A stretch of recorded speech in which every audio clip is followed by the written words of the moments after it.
Hello hi dear friends welcome back. ഞാൻ സ്വപ്ന രാകേഷ്. ഇന്നത്തെ recipe നല്ല സോഫ്റ്റായിട്ട് നല്ല പഞ്ഞിക്കെട്ട് പോലത്തെ ഒരു ഇഡ്ഡലിയുടെ റെസിപ്പി ആയിട്ടാണ് ഞാൻ വന്നിരിക്കുന്നത്. ഇത് മിക്സറിൻ്റെ ജാറിൽ തന്നെയാണ് അരച്ചുണ്ടാക്കി നല്ല പതിഞ്ഞു പോകുന്ന ബാറ്റർ നമ്മൾ ഉണ്ടാക്കിയെടുത്തു. അതിൽ നിന്നുണ്ടാക്കിയ ഇഡ്ഡലിയാണ് കേട്ടോ.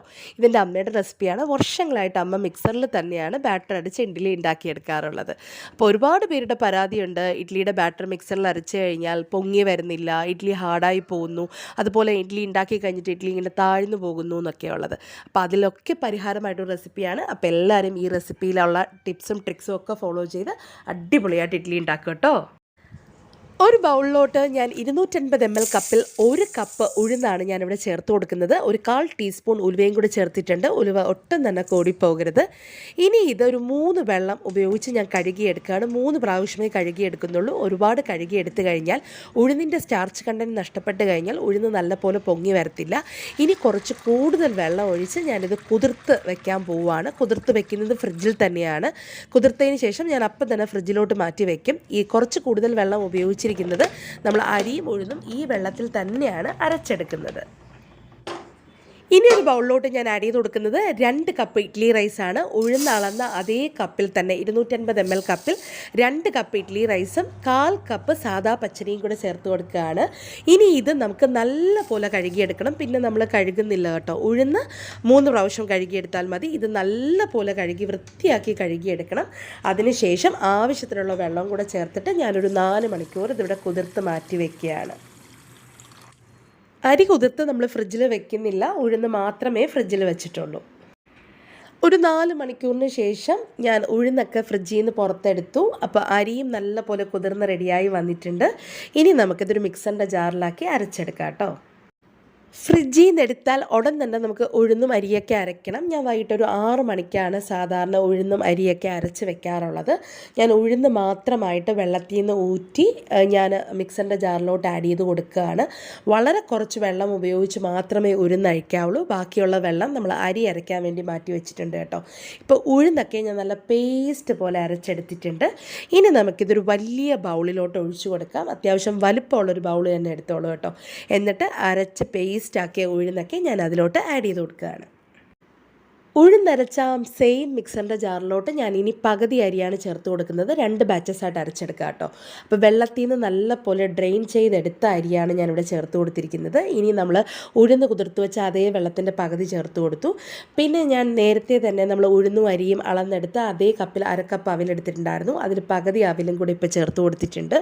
എന്നിട്ട് ഞാനത് നല്ല പോലെ ഒന്ന് അരച്ചെടുത്തു. ഒരുപാട് അങ്ങ് ഫൈനായിട്ട് അരിഞ്ഞു പോകരുത്, ഇച്ചിരി തരിതരിപ്പോടെയാണ് അരച്ചെടുക്കേണ്ടത്. ഇനി ഞാനിത് ആ സെയിം ഉഴുന്ന് ഒഴിച്ചു വെച്ചിരിക്കുന്ന ബൗളിലോട്ട് ഒഴിച്ചു കൊടുക്കുകയാണ്. രണ്ടാമത്തെ ബാച്ച് റൈസും ഞാൻ ഇതുപോലെ തന്നെ ഒന്ന് അരച്ചെടുക്കുകയാണ്. നമ്മുടെ കയ്യിൽ അവിലില്ല എന്നുണ്ടെങ്കിൽ നമ്മുടെ വീട്ടിൽ ഏത് ചോറാണ് ഉണ്ടാക്കുന്നത് അത് ചേർത്ത് വേണമെങ്കിൽ നമുക്ക് അരച്ചെടുക്കാം കേട്ടോ. പിന്നെ പച്ചരിയുടെ ചോറോ വെള്ളയരിയുടെ ചോറോ ഒക്കെ ആണെങ്കിൽ ഇഡ്ഡലിയുടെ കളർ നഷ്ടപ്പെടത്തില്ല.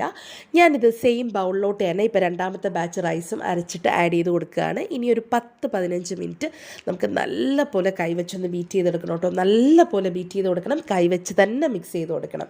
ഇനി ഞാനിപ്പോൾ കുറച്ച് ഉപ്പും കൂടെ ഇപ്പോൾ ആഡ് ചെയ്ത് കൊടുക്കുകയാണ്. അതിനുശേഷം നല്ല പോലെ ബീറ്റ് ചെയ്ത് ഞാനിവിടെ മാറ്റി വെക്കുകയാണ്. ഇതൊരു വൈകിട്ട് 6 മണിക്ക് ഞാൻ അരച്ച് മാറ്റി വെച്ച മാവാണ്. ഇനി നാളെ 6 മണിക്ക് ഞാനിത് തുറക്കത്തുള്ളൂ കേട്ടോ. രാവിലെ ഞാൻ നമ്മുടെ ബൗളൊക്കെ ഒന്ന് തുറന്ന് നോക്കിയപ്പോൾ ബാറ്ററൊക്കെ നല്ല പോലെ പതഞ്ഞ് പൊങ്ങി. സോപ്പ് പതം എങ്ങനെയാണോ പതഞ്ഞ് നല്ല പൊങ്ങിയിരിക്കുന്നത്, നല്ല ഏറിയായിട്ട് മാവൊക്കെ റെഡി ആയിട്ട് വന്നിട്ടുണ്ട്.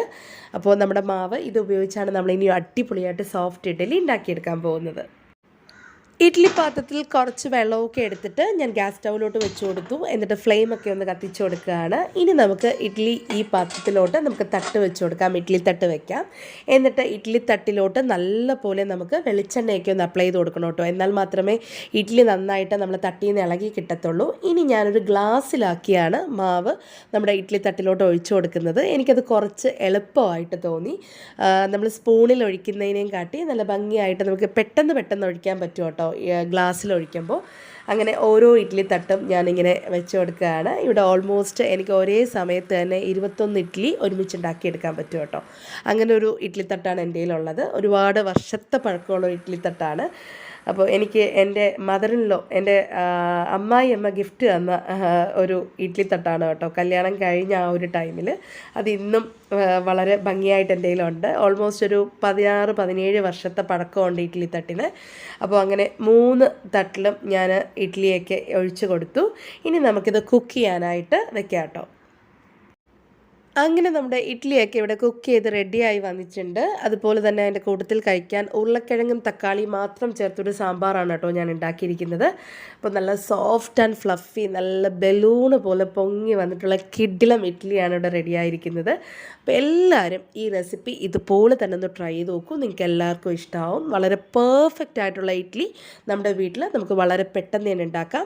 നമ്മൾ ആദ്യമായിട്ട് ഇഡ്ഡലി ഉണ്ടാക്കുന്നവർക്ക് പോലും ഈ റെസിപ്പി തീർച്ചയായിട്ടും ഉപകാരപ്പെടും കേട്ടോ. അപ്പോൾ എല്ലാവരും ഇതുപോലെ ഒന്ന് ട്രൈ ചെയ്ത് നോക്കിയിട്ട് നിങ്ങളുടെ ഫീഡ്ബാക്കൊക്കെ പറയൂ കേട്ടോ. പുതിയ റെസിപ്പി ആയിട്ട് ഉടൻ തന്നെ തിരിച്ചു വരുന്നതാണ്. അതുവരേക്കും താങ്ക് യു, ബൈ.